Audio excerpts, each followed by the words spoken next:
Ok, donc dans cette vidéo, on va voir un petit peu comment on va pouvoir modéliser le coffret latéral d'arrivée d'air, donc le droit puis le gauche. Donc cette pièce qui est en violet ici.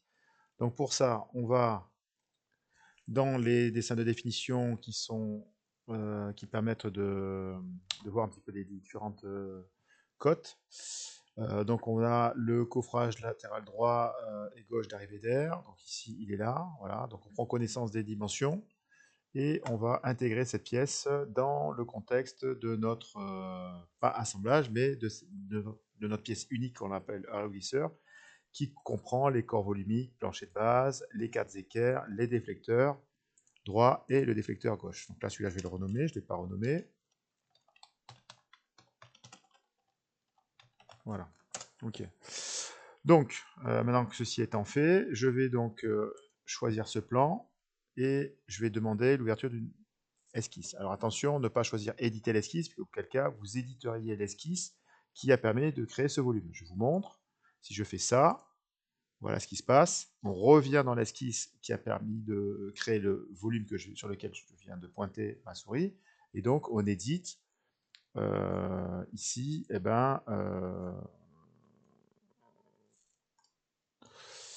la fixation du coffrage latéral. D'accord. Donc si je ressors là, voilà, la fixation du coffrage latéral, elle est là. Donc c'est bien ça que j'ai édité. D'accord. Donc si je fais ça, éditer, donc j'édite ceci. On pourrait faire exactement la même chose si je me mets ici et je fais éditer l'esquisse. Voilà, vous voyez, c'est pareil. Donc il faut faire attention à ce qu'on fait. Donc là, l'idée, c'est de choisir ce plan-là et de demander la création d'une nouvelle esquisse. C'est ce que je fais. Éditer, non, esquisse, nouvelle esquisse. Ok. Je vais changer la vue.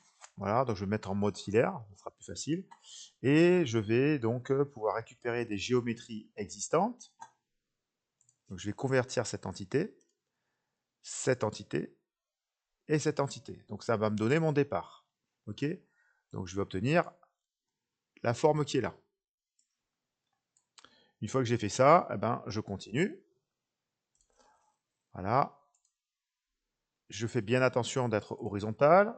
Échappe pour quitter l'outil. S pour revenir à ma boîte de dialogue flottante. Je vais de l'autre côté. Voilà. Je remonte. Là. Là. Et là.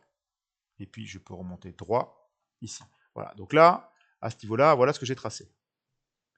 Je vais faire un petit zoom sur la zone. Voilà. Donc, ce qu'il va falloir coter, c'est mes 45, mes 6, mes 10 et mes 4 de hauteur. C'est ce que je vais faire. Je prends mon outil cotation, j'appuie sur S, je fais apparaître ce menu, qui est bien pratique. Je vais donc positionner déjà cette arête à 45. Ensuite, celle-ci à 6. Celle-ci qui doit faire 4. Celle-ci qui doit faire 10. Et cette arête qui doit être ici. Voilà. Alors, pourquoi est-ce qu'on est bleu? Voilà, parce que bah forcément, ou alors ajouter des relations. Et ça, égal. Je valide. D'accord?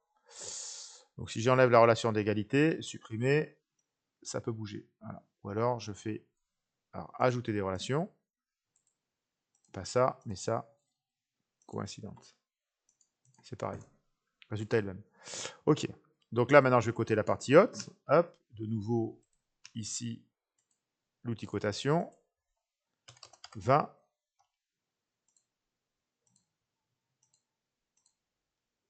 Là. Ok. Ici, je cote. Hein, c'est toujours plus simple de coter au fur et à mesure. Donc là, j'ai mes 15, mes 6. Ok. Voilà, ma relation d'égalité.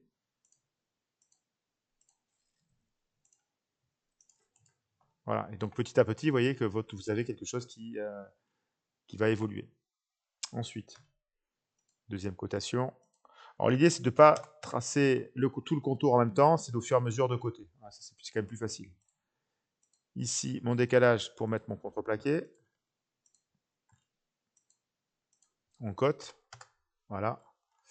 Ok, donc là, il ne nous restera plus qu'à faire un arc de cercle pour finir notre forme.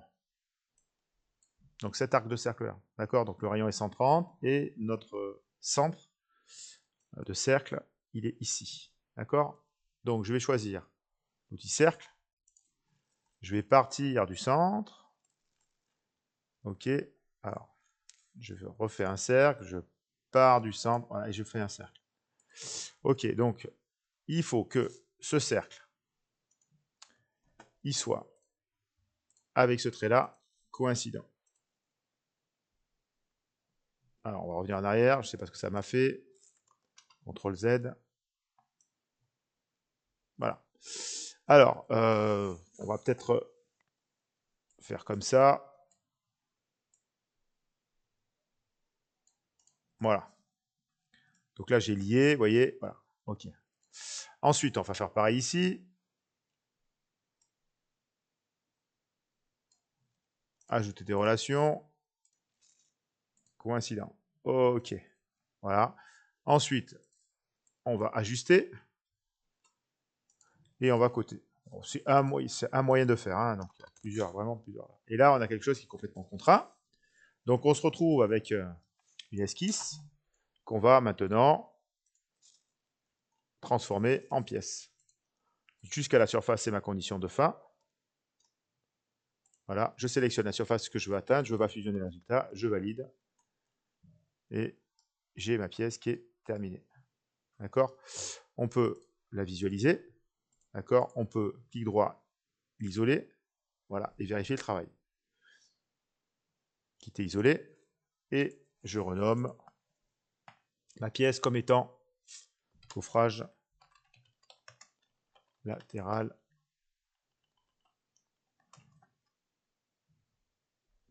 arrivée d'air. Et ça sera le gauche. Entrée. Donc la pièce est finie. Alors pour la deuxième pièce, ça sera beaucoup plus rapide. Donc on va refaire la même chose. On va demander d'ouvrir une esquisse sur ce plan-là.